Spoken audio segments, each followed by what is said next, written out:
وسیلہ Urdu T V کی خصوصی پیشکش، تجزیاتی مضامین پر مشتمل ہفتہ وار پروگرام جام جم۔ بین الاقوامی عدالت فوجداری کا اسرائیلی جرائم کے خلاف تحقیقات، ایک جائزہ۔ تحریر ڈاکٹر عبدالقیوم، ایسوسی at professor, Maulana Azad national Urdu university Hyderabad. پیشکش ڈاکٹر زرینہ مہر۔ ہیگ میں 2002 سے قائم بین الاقوامی عدالت فوجداری کی صدر استغاثہ گامبیا کی محترمہ فاتو بنسوڈا نے فلسطینی علاقوں میں مبینہ 2014 سے اسرائیل کے جنگی جرائم کی تحقیقات کا آغاز کرنے کا 3 مارچ کو اعلان کیا۔ اس کا فیصلہ 2015 سے زیر التواء تھا، جسے صدر فلسطین محمود عباس کی درخواست پر یہ فیصلہ صادر کیا تھا۔ 18 رکنی بینچ میں صرف ایک رکن جج نے 150 صفحات پر مشتمل اختلافی نوٹ دیا ہے۔ اس پر ایک طرف امریکہ نے اس فیصلے کے خلاف اپنے عدم اطمینانی اور مخالفت کا اظہار کیا ہے تو دوسری طرف اسرائیل نے عدالت کے اس فیصلے کو رد کیا ہے، چونکہ اگر تحقیقات میں اسرائیل کے جنگی جرائم ثابت ہوتے ہیں تو ہزاروں اسرائیلیوں اور لیڈروں کو سزا بھگتنے کے لیے تیار رہنا پڑے گا۔ سوال یہ پیدا ہوتا ہے کہ کیا بین الاقوامی عدالت کو کسی ملک میں جا کر انسانیت کے خلاف کیے گئے اقدامات کی تحقیقات کر سکتی ہے؟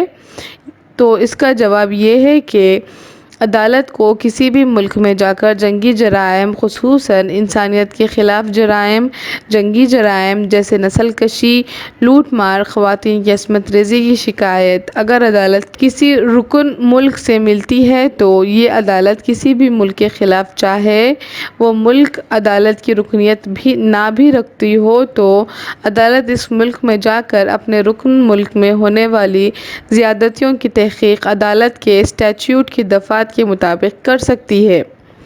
اسرائیل نے اس عدالت کی رکنیت ابھی تک نہیں لی ہے۔ اسرائیل اپنے گناہوں پر پردہ ڈالنا چاہتا ہے۔ ستمبر 2019 کے اسرائیلی پارلیمنٹ کے تیسرے درمیانی مدت کے انتخابات میں وزیر اعظم بنجامن نتن یاہو نے اعلان کیا تھا کہ اگر وہ اس انتخاب کو جیتتا ہے تو پورے مغربی کنارہ کا الحاق اسرائیل میں کرے گا۔ نتن یاہو نے جن علاقے کا تذکرہ کیا تھا، اس علاقے میں 65,000 فلسطینی اور 12,000 یہودی رہتے ہیں۔ اس طرح اسرائیل کا منصوبہ 22% مغربی کنارے کے رقبے پر قبضہ جمانے کا تھا۔ تاہم اس منصوبے کی عرب لیگ اور اقوام متحدہ اور بین الاقوامی برادری نے مخالفت بھی کی تھی۔ نتن یاہو نے اپنے اس منصوبے کو جولائی 2020 تک عملی جامہ پہنانے کا ارادہ رکھتا تھا، لیکن بھلا ہو بین الاقوامی قانون کے ماہر، کینیڈا کے قانون داں اینتھونی ولیم شباز نے اس عدالت میں مقدمہ دائر کرتے ہوئے بنجامن نتن یاہو، امریکہ کے سابق سیکریٹری خارجہ مائیک پومپیو اور سابق صدر امریکہ ٹرمپ کے داماد و مشیر خاص جارڈ کشنر کے خلاف شکایت درج کروائی تھی۔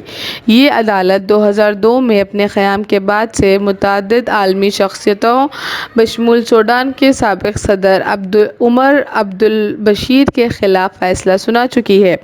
اس عدالت کے پاس اپنی پولیس ہے جو تحقیق کے بعد کسی بھی ملک میں کسی بھی شہری کو گرفتار بھی کر سکتی ہے۔ اس عدالت کے 123 رکن ممالک ہیں، لیکن امریکہ نے اس کی رکنیت ابھی تک نہیں لی ہے، یہ کہتے ہوئے کہ اس سے اس کے سپاہی جو دوسرے ممالک میں برسرکار ہیں شدید متاثر ہوں گے۔ اگرچہ کہ بل کلنٹن نے اس کی رکنیت کی منظوری دے دی تھی، لیکن کانگریس نے اس کی اجازت دینے سے انکار کر دیا تھا، جبکہ صدر بش نے بھی اس کی رکنیت کی سخت مخالفت کی تھی، یہ کہتے ہوئے کہ اگر کسی افواج کو اس عدالت کے دائرہ اختیار سے باہر نہ رکھا گیا تو وہ اپنی افواج کو بوسنیا سے واپس بلا لے گا۔ 8 جولائی 2014 سے اسرائیل نے آپریشن پروٹیکٹیو ایج کا آغاز کیا۔ غزہ میں صرف 7 دن میں غزہ کے 2,310 شہری مارے گئے، جس میں 70% سویلین تھے، جبکہ اسرائیل کے صرف 66 سپاہی مارے گئے۔ اس آپریشن کے دوران داہیہ ڈاکٹرین کا استعمال کیا۔ اس سے مراد غیر متناسب طاقت کا استعمال ہے۔ اسرائیل پر غیر قانونی قتل کے کئی الزامات ہیں، جس میں ہزاروں فلسطینی مارے گئے ہیں۔ 2005 سے مرنے والے ہر 24 افراد میں سے 23 فلسطینی اور ایک اسرائیلی رہا ہے۔ دوسرا الزام فلسطینیوں کی نقل و حرکت پر پابندیاں ہیں۔ اسرائیل غزہ پٹی پر غیر قانونی فضائی، زمینی، سمندری نقل و حرکت پابندی گزشتہ 12 برسوں سے لگائی رکھی ہے، جس سے غزہ میں رہنے والے 20 لاکھ عوام کی زندگی اجیرن بنی ہوئی ہے۔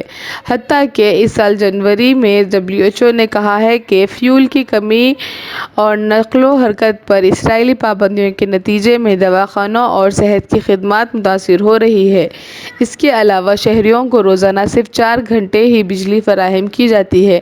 اس کے علاوہ اسرائیل نے اوسلو معاہدے میں غزہ میں دی گئی 20 ناٹیکل مائل تک مچھلی پکڑنے کی سہولت کو گھٹا کر صرف 12 ناٹیکل مائل تک محدود کر دیا ہے۔ اسرائیل پر تیسرا الزام منمانی گرفتاری اور قید و بند کا ہے۔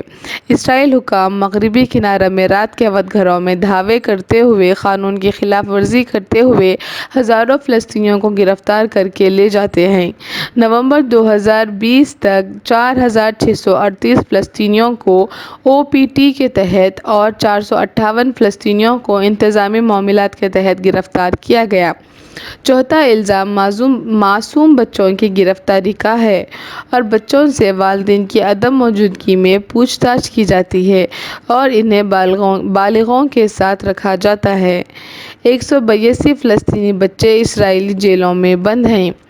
پانچواں الزام یہ ہے کہ فلسطینیوں کے ساتھ امتیازی سلوک کیا جاتا ہے۔ چنانچہ اسرائیل میں رہنے والے فلسطینی شہریوں کے ساتھ بھی امتیازی سلوک کیا جاتا ہے۔ چنانچہ محکمہ جیل نے جیل کے قواعد کو عربی میں شائع کرنے سے اسرائیلی ایسوسی ایشن شہری حقوق کو انکار کر دیا ہے۔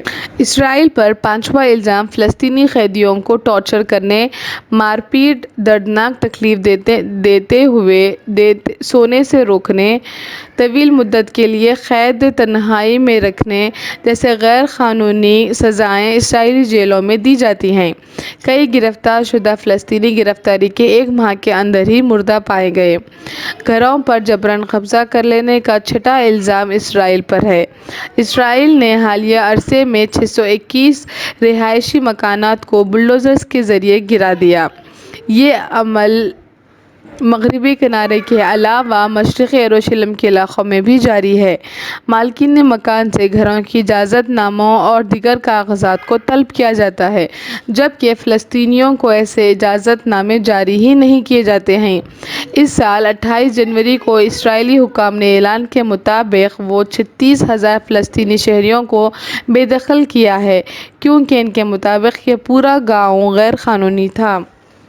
اظہار خیال اور انجمن کی آزادی کی نفی کا الزام بھی اسرائیل پر ہے۔ اسرائیل کے خلاف سب سے سنگین الزام اس کی توسیع پسندی کا ہے۔ اسرائیل نے 1967 کی جنگ میں حاصل کردہ علاقوں سے دستبرداری کے لیے اقوام متحدہ کی 22 نومبر 1967 کی قرارداد 242 کو قبول کرتے ہوئے اس کے مقبوضہ علاقوں سے دستبرداری کرنے کا اعلان کیا تھا۔ تاہم آج مغربی کنارے کا 60% علاقہ یہودی آبادی پر مشتمل ہے۔ 10 ستمبر 2019 کو انتخابی ریلی سے خطاب کرتے ہوئے مغربی کنارے کی یہودی بستیوں کے اسرائیل میں الحاق کر لینے کا اعلان کیا تھا، جبکہ دسمبر 2016 کی سلامتی کونسل کی قرارداد 2334 کے ذریعے سلامتی کونسل نے مغربی کنارے پر اسرائیلی قبضے کو بین الاقوامی قانون خلاف ورزی قرار دیا تھا۔ 30 جنوری 2020 تک مغربی کنارے میں 130 اسرائیلی بستیوں کو بسایا گیا ہے، جس میں 4 لاکھ یہودی آبادی رہتی ہے، جبکہ مشرقی یروشلم کی 12 بستیوں میں 2 لاکھ یہودیوں کو 1980 کے بعد سے آباد کیا ہے۔ اس طرح ملک شام کا علاقہ گولان کی پہاڑیوں میں بھی 20,000 یہودیوں کو بسایا گیا ہے،